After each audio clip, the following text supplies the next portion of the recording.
We're going to be talking about the COVID-19 vaccine card racketeering. Now, the federal government in March raised the alarm over reported racketeering of the Oxford AstraZeneca vaccines in some of the designated vaccination centers. Now, the Minister of Health, Dr. Sagie Hanire, represented by the Permanent Secretary Abdulaziz Mashi Abdullahi, spoke at the joint national briefing of the Presidential Task Force on COVID-19. We have received reports of racketeering in some designated vaccination centers. This is not necessary, as vaccination has been scheduled in phases, such that frontline health workers and those at the higher risk of infection are vaccinated first after registration at the portal. Everyone will be vaccinated, and the vaccination is free. There is no need to pay for any vaccine. Now, in the same vein, a report came up about vaccine certificate racketeering, which the Resource Center for Human Rights and Civic Education notified the National Primary Healthcare Development Agency. But the question is, has there been any response to that yet? Now, we have Zikirillahi Ibrahim. He's the Executive Director, Center for Human Rights and Civic Education, in the studio with us today. Good morning, sir. Thanks for joining us. Welcome to the program. Good morning. Thank you. As she earlier asked, in that petition, that you forwarded to the National Primary Healthcare Development Agency, have they responded to that? Well, there has not been response from them. However, the NCDC, through the office of the Secretary to the Government of Federation, because they were copy on the petition, so they responded that action is being taken. But the mode of action was not stated, to state that this is what we are doing and this is how far we have gone. Okay, now, has the government put processes in place to clamp down on, those involved in the racketeering? Well, they've been talking, saying that a task force has been put in place, comprising of ICPC, DSS, to arrest and prosecute whoever is found wanting. But I think that beyond all this rhetoric, that we need to really get down to action, because it is not that efforts are not being made, but any effort that is not derived from the people definitely is not likely to produce a good result. The COVID-19 vaccine itself, what kind of awareness was created around it? Apart from all this jamboree you see every week, every month being organized in the name of presidential task briefing and the rest, the local communities, how are they engaged? How are they involved? What responsibility has been devolved to National Orientation Agency that has offices across all the 774 local governments in the country? So what role have they given to,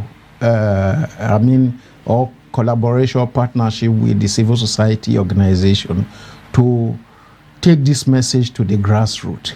So because when people are not aware, people doesn't know the effect, then definitely people will do otherwise. You'll find people want to go to Umrah. They don't believe there is evil Covid19, whether it exists at all. So, but because it is a condition under which you can travel, they want this card.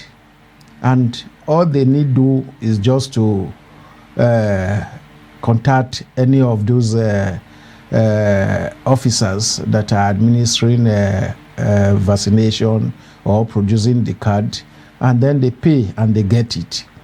So you and I know the implication of that. You have observed the role, believing that, oh, this pandemic is in place, And to tackle it, you need to get vaccinated to protect yourself and protect those around you. But while you are doing it, many others can just get this card at the tip of the finger, and then you yourself, you are not safe. You are still in danger. So, and how do you now separate those that have actually done it from those that refuse to do? And they may even get it before you. Right. You know? So these are things that the government ought to look into critically, because we cannot say that, yes, so number of so millions of people have been vaccinated, while in actual fact, those that have taken this are not near that number. How are you gathering your data? How many cars have you produced? How many have been issued out? And how do you track to know those that were utilized and those that were go the other way? So these are things that we just come up with a plan without putting in place the necessary mechanism for the implementation in terms of monitoring, evaluating what we have done, the effect that is producing, and the larger impact. And this is the problem we have. And all you keep hearing from all sides of the governments is more money, more money, more money. As if money itself will solve the problem. Yes, money is needed to acquire this vaccine, to transport them, to pay staff. But aside that, what about trust? The confidence. How do you build confidence on the citizens? Because all this that is happening is trust deficit. Because if I believe that if I take this vaccine, it's actually good for my health, if I am convinced enough, then definitely there is no way, no need for me to go through shortcut to obtain vaccine card, pretending that I've done it. So, but because even the vaccine itself, those that were responsible of educating Nigeria, of mobilizing the society to understand what is going on, they were just after the money, vaccine, the Covid19 palliatives. We also know what has happened to all that. So every moment of time, it is just we keep it's just a vicious cycle. Okay. We keep moving around without getting the desired result. Okay, many would wonder, how did you come about your investigation, which prompted you to actually write a letter to the Primary Healthcare Board? Well, before our petition, there had been reports, even in the media. We expect that based on those reports, the government will be swift in responding. And when that wasn't coming, we decided that there are agencies that are specifically saddled with responsibility of assuring that the right thing is done. So let's put our case before them. And then we also exhibit it before the media. If they pretend that they are not reading, they are not seeing what people are saying, let's put it at their doorstep. That was how we wrote to the National Primary Health Development Agency, copied the Minister of Health, and then the NCDC itself. But so far, it is only NCDC we have received report from. We won't be surprised if the fallout of that petition is why they are talking about task force or whatever. But I know that what is expected of a government that is serious, that really take the citizens, the interest of the citizens serious, it's not just money, doling around money or whatever. It's to begin to talk to people, build confidence on the people. If there is trust, there are things that you don't even need money for. Ordinarily, money on its own will even come because people believe in the cause, they want to contribute, they want to support. You know, responding to that, the federal government said they have conducted quite a number of sensitization campaigns on the COVID-19 vaccine. And they also said they set up a task force, committee to checkmate, the COVID-19, particularly AstraZeneca COVID-19 vaccine racketeering. What is your response to that? You see, it is one thing to have good intention. It is another to translate it practically to achieve the results you want. Is it just talking in television or maybe addressing press briefing? Because we must take into consideration the issue of literacy rate in the country. How many people in this country can read and write? How many people have access to television? We live in a country where almost everybody produces his or her own light. You produce your water, you produce your security, you provide almost everything. And so there are many communities today that this light of a teen is even a dream.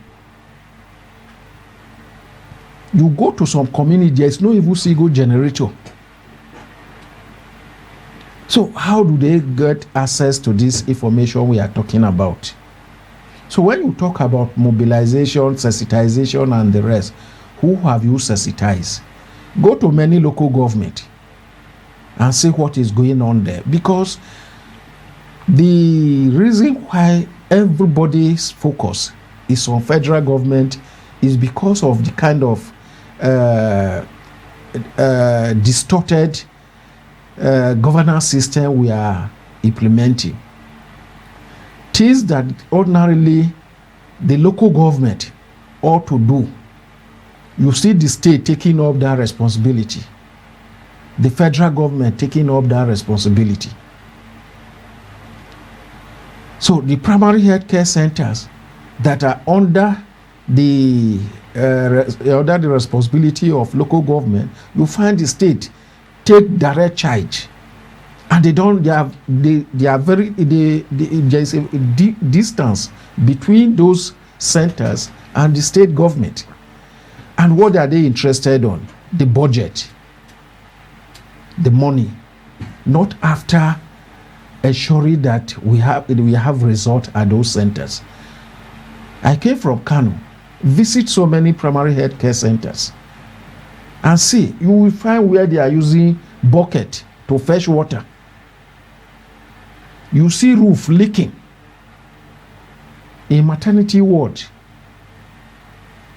So, in fact, there is a minimum standard that is set if you are to call a place a primary health care centers. What has the government been doing? Apart from sitting down in Abuja, there's any state that have been so responsibility, this and that. We are adding this money, we are doing this, we are doing that. And the manufacturer records, manufacturer figures come to Abuja, grease palms, and then money is released.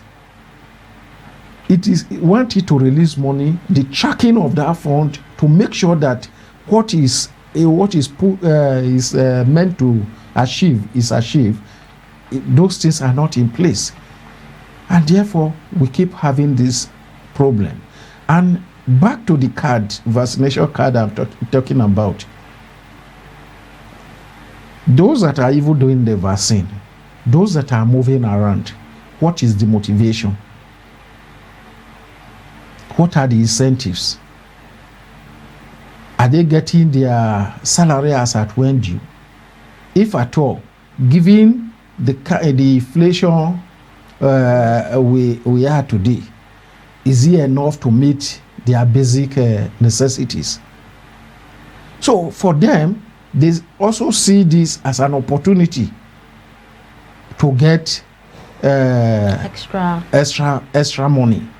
And therefore, I can tell you, in Kano today, I'm speaking with authority because we have some of those things in record. We are going to come out with a very serious report soon on COVID-19, all these vaccine cards racketeering, where some of them go to school in the name of vaccination, and they will be the one telling the school authority, any staff that don't want to vaccinate should pay 2,000 or 5,000. Terrible. And we are just busy writing cards. How many tests have been done today again now? Most of the testing centers have been closed down. Okay, but have any of them been arrested? Who will arrest who? Because those that are who are also going to ask to arrest, the police and the rest. What is the motivation? We talk about all these things. Because so long the right thing is not being done, because I watched the first part of your interview when you talk about insecurity and the rest. There's no way, if there's no justice in the system, the right thing is not done, that there will not be insecurity. The person you are ready to go and arrest somebody may even be the one using his own money to enter keke to go and arrest somebody. And the person you are arresting, maybe he has something that he can give you that will even take care of your little needs for some time. You may get there and even come back and say, well, it's not at home, I will go again. So on and so forth. You will be the one calling to say, oh, we are coming, oh. So we leave. When you get there, you search everywhere, say it's not around. So the thing is that there are a whole lot that have gone wrong in this country. And until we go back to basis and begin to re-strategize, how do we move this country forward? Of course, it's very simple. Simple in the sense that once you give the people a sense of belonging, and there's that trust that has been established between the people and those in authority, you will see things moving on their own. People ordinarily will want to give information. Information is power. You go to the United States of America, they will, if you go there, they are telling you about departments, which is ministry we have in Nigeria. Ministry of this, department of the department of, ask, where is Department of Information? And the ready answer is that, look, information is inalienable right that is given by the Creator himself. You have the right to give and impart, to receive information. So any attempt to regulate it means a lot. Although there are various agencies. For example, now when I did my internship with Radio Deutsche Welle, a journalist will come in. There's nothing like editorial board. Walk into studio, produce news. I ask, I say, don't you have editorial board that see through some of those information? He said, no, the rules are clear. As a professional, you know what to do. If you go against it, you know the consequence. And so there is no need for anybody to come. The information you get, another person want to now interfere with it. That is open society. And the US will tell you that information is their source of power. All that America has achieved in life is based on information. Right. And so they do everything to gather information. And why that is, you can see the progress. But here, we are doing everything to restrict information, to conscript the civil space, to make sure that things doesn't work. So, and there's no way we can move forward. Right.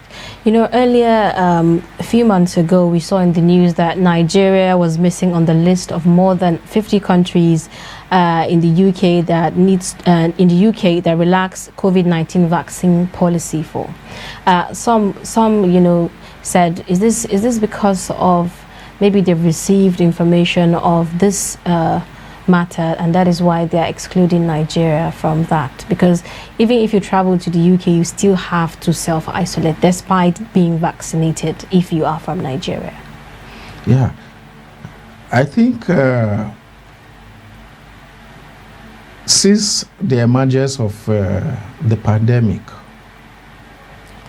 UK and many other international communities have assisted Nigeria a lot in terms of aids, in terms of technical support. And they are not like us that you award contract, you don't follow up. Money is even given before the contract begins. When they give you money, they will track. So they must have a cogent information as regard the use of the aids they give to Nigeria, the distribution of the vaccine, the administration of the vaccine itself, and so many other things that they feel they need to take some measures. And some of those measures, like as you rightly said, if we have a sensitive government, it is not to say, oh, they are biased against us. It's to begin to look into why it happened so that we can correct some of those anomalies. So it is very sad that today Nigeria is almost becoming like a pariah nation. Because when a government is in place, the responsibility of that government to see to the welfare of your citizens. Look at South Africa.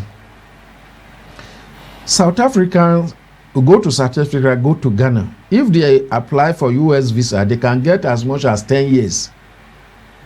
Nigeria, you don't get, no matter your how well placed you are, except you have US passport, you don't get more than 2 years. During Donald Trump, they stopped drop bus, where if you want to renew, just fill form and then through drop bus within 24 hours, it stopped. When Badi came, no effort from the government to say some of those things that Trump had done, undo them so that our citizens will be free and all those things. There's nothing like that. So all they're after is how we can get more aid, more money from that country, how they can support us to borrow money, not about the welfare of common citizens. Because when your citizens are respected wherever they go, there's no need for anyone to begin to think of alternative. Go to all these embassies now, you will see queue, long queue of Nigerians. And I can tell you, 80-85% of those applicants, their mind says that if I happen to leave this country, I will never return again. Right. And that is because of the situation that we have found ourselves. Okay, now considering the fact that paper-based cards are easily altered and falsified, there was a report that the World Health Organization assembled a working group to develop smart vaccine certificates and build a global trust framework for cross-country validation. Do you have an idea of how that's going? Well, not really, but I know that the Presidential Task Force have also talked about issuing vaccine certificates online in a way that if you are fully vaccinated with QR code, Yes. then you can download and then you will see it will your picture will appear, your information when you took the vaccine, the first and the second, and to show that you are fully vaccinated. Myself, I'll be trying that code. I've not been able to load in. I've done my vaccine fully. So I'm still trying to see if there is something that I'm missing. So I think it is a good thing if we achieve that, because we'll be able to use that to also separate those that have not done it. But we also hope that those at the border or those that are responsible for checking some of those information will do the needful. Not that when somebody come, grease your palm without going to check whether what is present is actually true, and they just pass the person. We just hope that everybody will be we do the right thing, so that we'll be able to get ourselves out of this doldrum. Okay, well, thank you so much for coming on the show. We have been talking to Zikirillahi Ibrahim, the Executive Director, Center for Human Rights and Civic Education. We hope to also see the report you're planning to release.